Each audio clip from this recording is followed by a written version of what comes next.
Ayan, so magandang araw po uli sa lahat ng mga viewers natin ng Nature's TV, ng 1PH. Ito na naman po ang inyong Manong Efren sa programang Nature's. Mayroon na naman po kaming ibibigay o ipapakita sa inyo, papapanood sa inyo na isang testimony na siyang maging gabay ninyo o lakas ng loob, paghuhugutan ng lakas ng loob na may kagalingan pala ang lahat ng mga sakit, no? Magtiwala lang tayo sa binigay sa atin ng Panginoon ng mga local herbs, lalo na po dito sa atin sa bansang Pilipinas. So may isang ginang po ngayon na namumroblema, no, sa kanyang asawa na diabetic, no? And ngayon po siya ang naghanap ng lunas at natuklasan niya itong ating 12 power herbs at yun, bumalik po sa normal na ngayon ang blood counts o sugar counts nung kanyang mister. So siya na lang po pakwentuhin natin para po mapanood natin kung paano po nag-work sa kanya ang 12 power herbs.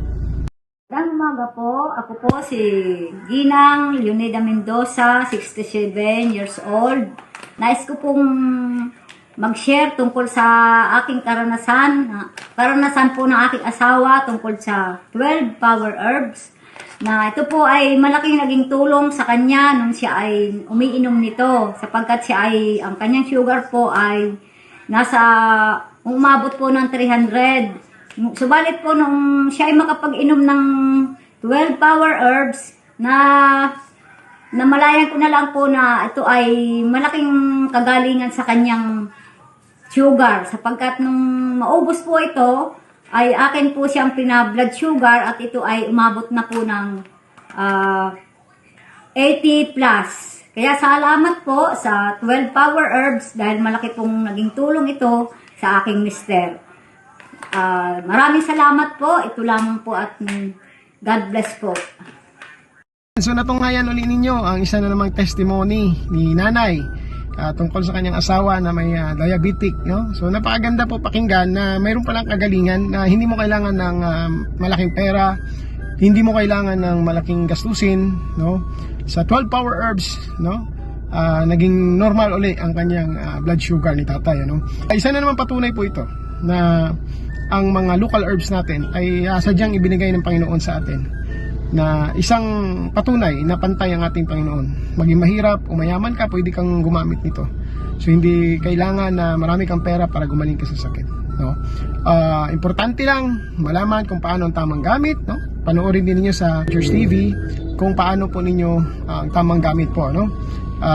Scroll po, makikita po ninyo yan. And sana po mag-subscribe tayo sa Nature's TV para update po tayo sa lahat pa pong mga testimony. And then by next week po mag-i-start na po tayong magbigay ng health forum at papakita natin kung gaano po ka-epektibo ang bawat ingredients ng 12 power herbs. And napakarami pa po actually, mga nakakompiles po tayo ng more than thousands of testimony ng 12 power herbs since po nag-start ito. So pwede po namin pong i-upload dito lahat yan. And of course, ang tabay lang po na sana po mapanood ninyo. And maganda po, subscribe po tayo lang para update po tayo. Mga hindi po nakaka-attend sa ating mga health forum. So may mga schedules po tayo ng mga health forum like meron po tayong schedule sa Iligan City, meron po tayong mga schedule sa Marawi, meron po tayong ibang mga schedules po ng ating health forum. So sa ngayon po, sana po mag-subscribe tayo, ha. Maraming salamat po. Ito po yung certified naturopathy ng Philippine Institute of Naturopathic Sciences na nagbibigay sa inyo ng kaalaman paano gamitin ang ating mga local herbs. Magandang araw po. At muli, si Manong Efren.